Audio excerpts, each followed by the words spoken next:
नमस्कार किसान मित्रों, आप सभी को स्वागत है केपीएस फार्मिंग में। धान एक ऐसे खेती होता है कि इसमें कई सारे कीट, कई सारे बीमारियां लगना इसमें तय है। इनमें से एक जो रहता है, जो बालिया धान के निकलता है उस समय लगता है क्या है, वो माइट्स, जो कि धान में जो काला काला हो जाता है, ये ऐसे काला काला बन जाता है। तो इसमें क्या बहुत सा नुकसान होता है। काला यानी ये ऐसा होता है और काला हो जाता है, तो बहुत ही नुकसान होता है ये धान की खेत में। जब बालियाँ निकलता है उसी समय पर ये लगना शुरू होता है और धान में भारी मात्रा में ये नुकसान करता है। ये वो ऐसा एक कीट होता है कि आँखों से दिखाई नहीं देता है। तो इसका पहचान करने के लिए हमें क्या होता है, जब ये अटैक हो जाता है तो ऐसे धान के बालियाँ जो है ऐसे बेरंग हो जाता है, लाल लाल काला काला सा हो जाता है। तो हमें बहुत ज़्यादा नुकसान होता है ये खेत। और एक तो पूरे के पूरे जो हमारा धान है, धान को ऐसे पूरे के पूरे जो बालियाँ हैं उनको ख़राब कर देता है। ऐसे बालियाँ ख़राब हो जाता है, जिसके वजह से हमें भारी नुकसान लेना पड़ता है।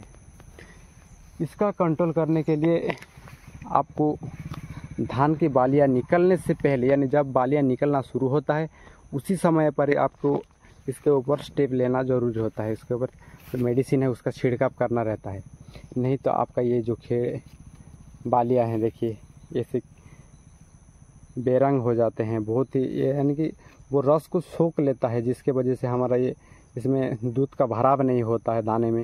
तो और ऐसा फीका पड़ जाता है हमारा ये बालियाँ का दाना, और हम बहुत नुकसान होता है। इसके लिए हमें करना क्या है, पहली बात तो ये है कि हमें इसमें नाइट्रोजन, यूरिया की मात्रा कम करना रहता है, जिसके वजह से ये पूरी तरह कंट्रोल होता है। यार मौसम, दूसरे कारण जो रहता है वो मौसम है।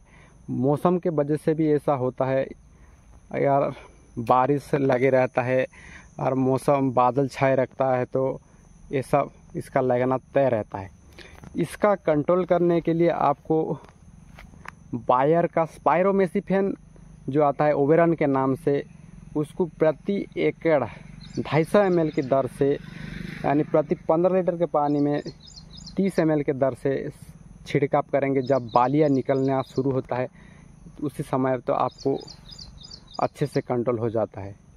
दूसरी जो रहता है वो है फॉस्माइट के नाम से आता है, पीआई कंपनी का फॉस्माइट, जो इसमें टेक्निकल रहता है वो इथियन 50% इसी फार्मूलेशन में रहता है। प्रति एकड़ की दर से 250 ml के हिसाब से आप उसको छिड़काव करके इसे अच्छे से रोक सकते हैं।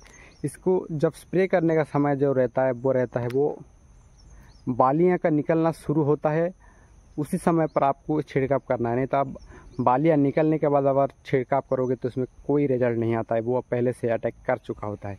अटैक करने से पहले ही उसको कंट्रोल करना है।